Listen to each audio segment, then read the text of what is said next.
ট্যাংরা মাছ দিয়ে লাউ শাক দিয়ে একসাথে করে সবজি রান্না করেছিলাম আজকে। তো সেটাই শেয়ার করতে চলে আসলাম আপনাদের সাথে। সো হ্যালো এভরিওয়ান, আসসালামু আলাইকুম। কেমন আছেন সবাই? আমি আলহামদুলিল্লাহ ভালো আছি। তো চলুন দেখে নেওয়া যাক কিভাবে এটা আজকে রান্না করা হলো। তো এর জন্য প্রথমেই ট্যাংরা মাছ ছিল, এগুলো ধুয়ে নেওয়া হয়েছিল ভালো মতো, আর ছিল কাটা সবজি, আলু আর বেগুন কেটে নেওয়া হয়েছিল। তারপর এখানে পেঁয়াজ সুন্দর করে ভেজে নেওয়ার পরে এখানে লবণ হলুদ দিয়ে দেওয়া হয়েছিল। তারপর এটা ভালোভাবে একটু নাড়াচাড়া করে ভেজে নেওয়া হয়েছিল। ভেজে নেওয়ার পরে এখানে হালকা একটু পানি দিয়ে দেওয়া হয়েছিল। তারপর এটা কিছুক্ষণ কষিয়ে নেওয়ার জন্য জাল করে নিচ্ছিলাম। এখানে একটু মরিচ কেটে দেওয়া হয়েছিল। তারপর এটা ভালো মতো কষানো হয়ে গেলে এখানে মাছগুলো সব ঢেলে দেওয়া হয়েছিল। তো মাছটা সুন্দরভাবে কষিয়ে নেওয়া হবে। মাছটা সুন্দরভাবে কষিয়ে নেওয়ার পরে এগুলো আলাদাভাবে তুলে রেখে এখানে আবার সবজিটা ভালোভাবে কষিয়ে নিতে হবে। তো আমার এই মাছটা কষানো হয়ে গেল। আর একটা কথা, আজকে এত বেশি গরমের ঠেলায় খুব অবস্থা খারাপ হয়ে যাচ্ছে।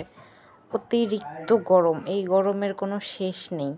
তো তারপর মাছ নামিয়ে রাখার পরে এখানে সবজিগুলো কষিয়ে নেওয়ার জন্য দেওয়া হচ্ছিল। এখানে হলুদ লবণ মরিচ সব কিছু দিয়ে আবার ভালোভাবে সবজি রান্না করে নেওয়া হবে। সবজি রান্নার শেষ পর্যায়ে মানে মাঝামাঝি, শেষ পর্যায়ে না, মাঝামাঝিতে লাউ শাকগুলো দিয়ে দেওয়া হবে।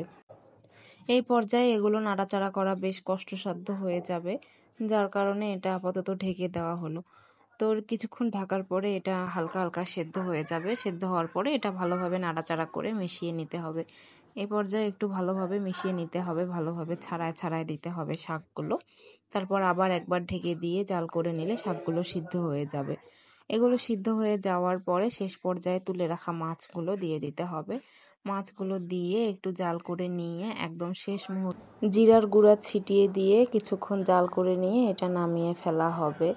তো এখন সেটাই করা হবে। গরমের জন্য আমার ভয়েস দিতেও ভাল লাগছে না, কারণ ভয়েস সবসময় ফ্যান বন্ধ করে দিতে হয়, না হলে শব্দ হয় অনেক। তো এই গরমে ভয়েস দেওয়াও যেন আমার জন্য কষ্টকর হয়ে যাচ্ছে। তো এই তো জিরার গুঁড়ো দিয়ে দিলাম, আর এখানে এখন কিছুক্ষণ জাল করে নিয়ে এটা নামিয়ে ফেলা হবে। তো এই তরকারিটা কে কে খেয়েছেন একটু কমেন্ট করে জানাবেন, আর যারা খাননি তারা একবার খেয়ে দেখবেন, ভালো লাগে খেতে। আর আমার ভিডিওটি শেষ পর্যন্ত দেখার জন্য অনেক অনেক ধন্যবাদ। ভিডিওটি ভালো লেগে থাকলে একটু লাইক কমেন্ট শেয়ার করে দেবেন, আর আইডিতে একটু ফলো দিয়ে যাবেন। ভালোবাসা রইল অনেক সবার জন্য। তো আজকে এই ছিল আমার ভ্লগ ভিডিও। ভালো থাকবেন, আল্লাহ হাফেজ।